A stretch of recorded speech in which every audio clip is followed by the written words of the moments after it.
بسم اللہ الرحمن الرحیم۔ خواب میں اونٹ کا دیکھنا اور اس کی تعبیر کے متعلق، اور اس کے ساتھ ساتھ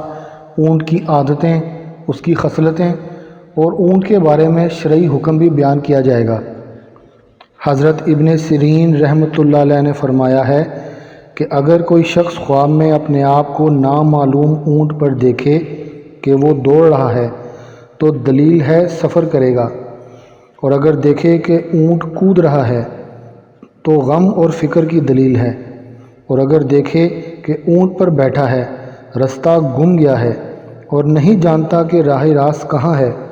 تو دلیل ہے کہ اپنے راہ میں عاجز ہوگا اور کوئی تدبیر نہ کر سکے گا، اور اگر اونٹنی پائے تو عورت پائے گا، اور اگر اونٹنی بچہ والی ہے تو عورت فرزند والی کرے گا، اور اگر دیکھے کہ اونٹ اس کے پیچھے دوڑ رہا ہے تو دلیل غم ہے، اور اگر دیکھے کہ اونٹ نے اس سے منہ پھیرا ہے اور مطیع نہیں ہوتا تو دلیل ہے کہ غمناک ہوگا۔ حضرت دانیال علیہ السلام نے فرمایا ہے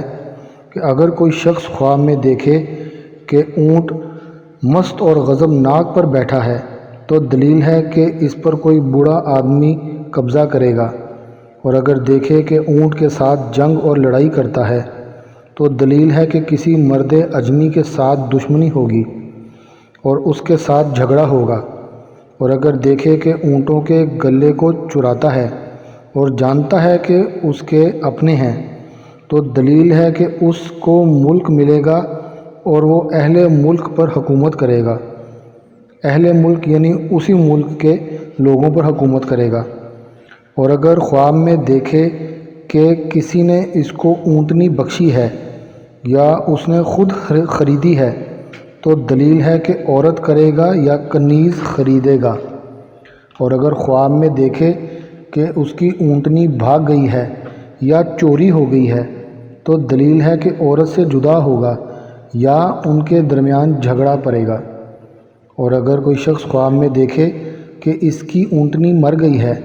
تو دلیل ہے کہ اس کی عورت مرے گی، اور اگر دیکھے کہ اونٹنی کو بچہ ہوا ہے تو دلیل ہے کہ اس کے فرزند ہوگا اور مال بڑھے گا، اور اگر خواب میں اونٹنی کو دیکھے تو دلیل ہے کہ اس کی مراد پوری ہوگی، اور اگر خواب میں دیکھے کہ اونٹ کا گوشت کھاتا ہے تو دلیل ہے کہ بیمار ہوگا۔ حضرت کرمانی رحمۃ اللہ علیہ نے فرمایا ہے کہ اگر کوئی شخص خواب میں دیکھے کہ اسے کسی نے بہت سا اونٹ کا گوشت دیا ہے تو دلیل ہے کہ اسی قدر مال پائے گا، اور اگر دیکھے کہ اونٹ اس کے ساتھ باتیں کرتا ہے تو دلیل ہے کہ اس کو خیر اور نیکی پہنچے گی، اور اگر دیکھے کہ 2 اونٹ پائے ہیں تو دلیل ہے کہ مال ملے گا، اور اگر دیکھے کہ کسی نے اس کو اونٹ دیا ہے تو دلیل ہے کہ اس کو اسی قدر اور قیمت پر کسی سے نفع پہنچے گا، اور اگر دیکھے کہ کسی قوم نے اونٹ ذبح کیا اور اس کا گوشت بانٹا ہے تو دلیل ہے کہ اس جگہ کا سردار مرے گا اور اس کا مال تقسیم کریں گے، یعنی لوگ اس کا مال تقسیم کریں گے۔ حضرت اسماعیل اشعث نے فرمایا ہے کہ اگر کوئی خواب میں دیکھے کہ اس کے پاس بہت سے اونٹ ہیں اور سب اس کی ملک میں ہیں، یعنی اس کی ملکیت میں ہیں، اگر اونٹ عربی ہیں تو ملک عرب میں بادشاہ ہوگا، اور اگر اونٹ اجمی ہیں تو ملک عجم میں بادشاہ ہوگا، اور اگر عورت خواب میں دیکھے کہ اس نے اونٹ کھایا ہے تو دلیل ہے کہ مال و نعمت پائے گی، اور اونٹ کے چمڑے کی بھی یہی دلیل ہے۔ بعض اہل تعبیر نے فرمایا ہے کہ اس عورت کو وراثت ملے گی، اور اگر دیکھے کہ اونٹ اس کے ساتھ باتیں کرتا ہے تو دلیل ہے کہ اس کو خیر اور نیکی پہنچے گی۔ حضرت جعفر صادق رحمۃ اللہ علیہ نے فرمایا ہے کہ اونٹ کو خواب میں دیکھنا 10 وجہ پر ہے: 1 اجمی بادشاہ، 2 امیر شخص، 3 مرد مومن، 4 سیل، 5 فتنہ، 6 آبادی، 7 عورت، 8 حج، 9 نعمت، 10 مال۔ حیوانات کے ماہرین نے لکھا ہے کہ جس وقت اونٹ غصے میں ہوتا ہے تو وہ کسی کو خاطر میں نہیں لاتا، اس وقت اونٹ بد خلق ہو جاتا ہے، منہ سے جھاگ نکلنے لگتی ہے، بل بلانے لگتا ہے۔ اسی طرح غصے کی حالت میں اونٹ چارہ کم کھاتا ہے، شکشکا نکلتی ہے، اور شکشکا اونٹ کی اس سرخ کھال کو کہتے ہیں جس کو وہ اپنے پیٹ سے نکال کر پھونک مارنے لگتا ہے۔ اسی حالت میں اگر اس کی باج کو دیکھا جائے تو وہ پہچان میں نہیں آئے گی۔ لیث رحمۃ اللہ علیہ کہتے ہیں کہ یہ بات صرف عربی اونٹوں میں پائی جاتی ہے، لیکن یہ بات زیادہ ٹھیک معلوم نہیں ہوتی۔ حضرت علی رضی اللہ تعالیٰ عنہ نے فرمایا ہے کہ خطابت اور تقاریر شیطان کی جھاگ ہیں۔ گویا آپ نے فصیح و بلیغ آدمی کو بربرانے والے اونٹ سے تشبیہ دی اور اس کی زبان کو اونٹ کے جھاگ سے۔ یہ ایک روایت میں ہے۔ فاطمہ بنت قیس سے روایت ہے کہ حضور پاک صلی اللہ علیہ وسلم نے ان سے یہ فرمایا تھا کہ حضرت معاویہ فقیر اور محتاج ہیں، رہ گیا ابو جہل تو میں اس کے بربرانے سے خوف محسوس کرتا ہوں۔ اونٹ کی عادتیں اور خصلتیں۔ اونٹ کی عادت ہے کہ وہ سال بھر میں صرف ایک بار جفتی کرتا ہے، لیکن اس کی جفتی دیر پا ہوتی ہے اور اس دوران بار بار انزال کرتا ہے۔ اسی لیے جب وہ جفتی سے فارغ ہو جاتا ہے تو اس میں کمزوری اور سستی پیدا ہو جاتی ہے۔ اونٹنی 3 سال میں حاملہ ہوتی ہے، اسی لیے اونٹنی کو حقہ بھی کہتے ہیں، اس لیے کہ وہ حقہ والی ہو جاتی ہے۔ حیوانات کے ماہرین نے بتایا ہے کہ اونٹ سب سے زیادہ بغض اور کینہ رکھنے والا جانور ہوتا ہے، لیکن اس کی ساتھ ساتھ اس میں صبر و تحمل اور دوسروں پر حملہ کرنے کی صلاحیت بھی ہوتی ہے۔ صاحب المنطق نے کہا ہے، اونٹ کی خصوصیات میں سے یہ بھی ہے کہ یہ اپنی ماں پر کبھی نہیں چڑھتا، یعنی اپنی ماں کے ساتھ جفتی نہیں کرتا۔ مزید انہوں نے ایک واقعہ بھی نقل کیا کہ گزشتہ زمانے میں ایک آدمی نے یہ کیا کہ اونٹنی کو ایک کپڑے سے ڈھانپ دیا،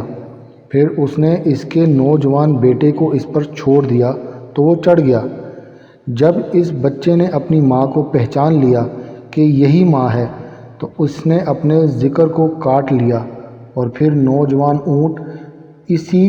آدمی سے بغض رکھنے لگا، یہاں تک کہ اس اونٹ نے موقع پا کر آخرکار اس کو موت کے گھاٹ اتار دیا، پھر اس نے اپنے آپ کو بھی ہلاک کر دیا۔ اونٹ ایسا جانور ہے جس کے پتا نہیں ہوتا،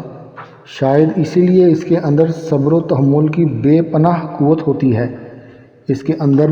نہایت اطاعت اور فرما برداری کا جذبہ کار فرما رہتا ہے۔ اونٹ کی کنیت ابو ایوب بھی ہے، لیکن اس کے جگر میں ایک ایسی چیز پائی جاتی ہے جو پتے کی مانند ہوتی ہے۔ غالباً وہ ایک قسم کی کھال ہے جس میں لعاب لگا ہوا ہوتا ہے، اور اس کھال کی خصوصیت یہ ہے کہ اگر اس کا سرما آنکھوں میں استعمال کیا جائے تو پرانے پھولے کے لیے نفع بخش ہوتا ہے۔ اونٹ میں خاص بات یہ بھی ہے کہ وہ کانٹے دار درختوں کو بھی مزے لے لے کر کھا جاتا ہے، اسے اس کے ہضم کرنے میں کسی قسم کی کوئی دقت پیش نہیں آتی، اس لیے اس کی انتڑیاں اتنی مضبوط ہوتی ہیں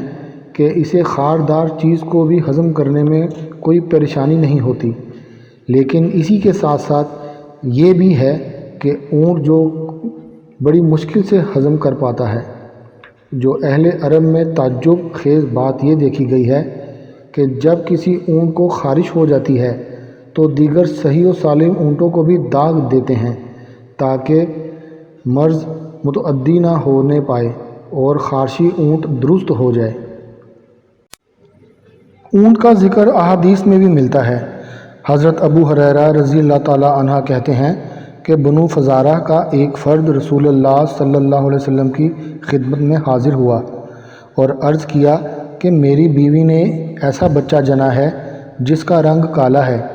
تو رسول اللہ صلی اللہ علیہ وسلم یہ سن کر ارشاد فرمایا، کیا تمہارے پاس کچھ اونٹ ہیں؟ اس نے عرض کیا ہاں۔ آپ صلی اللہ علیہ وسلم نے فرمایا کس رنگ کے ہیں؟ تو اس نے عرض کیا کہ سرخ رنگ کے ہیں۔ پھر آپ صلی اللہ علیہ وسلم نے فرمایا کیا ان میں کوئی خاکی رنگ کا بھی اونٹ ہے؟ اس نے عرض کیا جی ان میں خاکی رنگ کے بھی اونٹ ہیں۔ اس پر آپ صلی اللہ علیہ وسلم نے فرمایا بس وہی بات ہے جو اس میں ہے۔ پھر اس نے عرض کیا اچھا آپ یہ بتائیے کہ ان اونٹوں میں یہ کالے رنگ کا کیسے پیدا ہو گیا؟ تو آپ صلی اللہ علیہ وسلم نے فرمایا بچہ بھی کسی ایسی رگ کی وجہ سے کالا ہوا ہے جس نے اس کو کھینچ لیا ہے، یعنی اس بچے کی اصل بھی کوئی شخص کالے رنگ کا رہا ہوگا جس کے مشابہ یہ بچہ ہو گیا ہے۔ اونٹ کا شرعی حکم۔ اونٹ کا گوشت کھانا حلال ہے۔ قرآن مجید میں فرمایا گیا ہے تمہارے لیے چوپائے حلال کر دیے گئے ہیں، لیکن حضور اکرم صلی اللہ علیہ وسلم سے قبل حضرت یعقوب علیہ السلام کے بارے میں پتہ چلتا ہے کہ آپ نے اپنے لیے اونٹ کا گوشت اور اس کا دودھ حرام کر لیا تھا، تو یہ ان کا اپنا اجتہاد اور اپنے نفس کے لیے ایک کردار تھا۔ اہل علم اس کا سبب یہ بھی بتاتے ہیں کہ آپ دیہات میں رہتے تھے اور آپ کو عرق النساء کی شکایت پیدا ہو گئی تھی۔ معلوم ہوا کہ آپ کو اونٹ کا گوشت اور اس کا دودھ نقصان دہ ثابت ہو رہا ہے، چنانچہ اسے اپنے لیے حرام قرار دے کر کھانے پر پابندی لگا دی۔ چونکہ حضرت محمد صلی اللہ علیہ وسلم کی شریعت مستقل شریعت ہے اور ہر نبی کی شریعت میں مسائلی اور جزوی اختلاف بھی رہا ہے، اس لیے آپ صلی اللہ علیہ وسلم سے اونٹ کے گوشت کے بارے میں دو قسم کی روایات ہیں۔ اسی لیے علماء امت میں اختلاف پیدا ہو گیا۔ اگر کسی کا وضو ہو پھر وہ اس کے بعد اونٹ کا گوشت کھا لے تو آیا اس کا وہ وضو برقرار رہے گا یا ٹوٹ جائے گا؟ علماء کی کثیر جماعت کا مذہب یہ ہے کہ وضو نہیں ٹوٹے گا۔ یہی مذہب صحابہ کرام میں خلفائے راشدین یعنی حضرت ابو بکر صدیق رضی اللہ تعالی عنہ، حضرت عمر رضی اللہ عنہ، حضرت عثمان رضی اللہ تعالی عنہ اور حضرت علی رضی اللہ عنہ اور دوسرے صحابہ حضرت عبداللہ بن مسعود، عبداللہ بن عباس، حضرت ابو درداء اور حضرت ابو طلحہ انصاری کا بھی ہے۔ اور یہی مذہب جمہور تابعین یعنی امام مالک اور امام اعظم ابو حنیفہ اور امام شافعی کے تلامذہ میں سے امام بہقی کا بھی ہے۔ اونٹ کے کوہان کے سلسلے میں امام احمد سے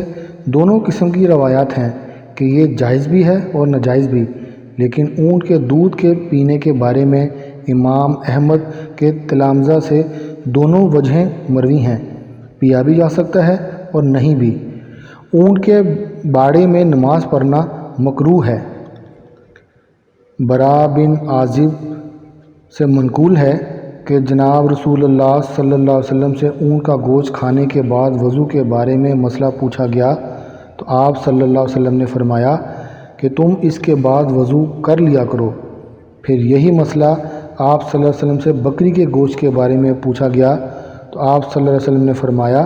کہ تم اس کے بعد وضو نہ کیا کرو۔ پھر آپ صلی اللہ علیہ وسلم سے اونٹ کے بارے میں نماز کے بارے میں سوال کیا گیا کہ آیا وہاں نماز پڑھی جا سکتی ہے یا نہیں؟ تو آپ صلی اللہ علیہ وسلم نے فرمایا کہ تم اونٹ کے بارے میں نماز نہ پڑھا کرو، اس لیے کہ وہ شیاطین کا ٹھکانہ بن جاتی ہے۔ پھر یہی سوال بکری کے رہنے کی جگہ کے بارے میں کیا گیا تو آپ صلی اللہ علیہ وسلم نے فرمایا ہاں اس میں نماز ادا کرو، اس لیے کہ بکریاں مبارک ہیں۔ عبداللہ بن مغفل کی ایک حدیث ہے، جناب رسول اللہ صلی اللہ علیہ وسلم نے فرمایا کہ اونٹ شیاطین سے پیدا کیے گئے ہیں۔ دوستو، اس کے ساتھ ساتھ اونٹ کے طبی فوائد اور دوسری کچھ خاصیتیں بھی ہیں، جیسے امام ابن زہیر رحمۃ اللہ علیہ نے کہا ہے کہ اگر اونٹ کی نگاہ سہیل ستارے پر پڑ جاتی ہے تو وہ مر جاتا ہے۔ اونٹ کا گوشت اسی طرح یک سالہ مینڈا ہو یا پہاڑی مینڈا ہو، ان سب کا گوشت خراب اور ردی ہوا کرتا ہے۔ اگر اونٹ کے بالوں کو جلا کر بہتے ہوئے خون پر چھڑک دیا جائے تو وہ خون کو کاٹ دیتا ہے۔ اگر اونٹ کی چچیری کسی عاشق کی آستین میں باندھ دی جاتی ہے تو اس کا عشق زائل ہونے لگتا ہے۔ اگر اونٹ کے پیشاب کو نشہ میں مبتلا شخص پی لے تو اسی وقت نشہ اتر جاتا ہے۔ اونٹ کا گوشت قوت باہ میں اضافہ کرتا ہے۔ اسی طرح جماع کے بعد سستی کو دور کر کے چستی، نشاط اور تازگی پیدا کرتا ہے۔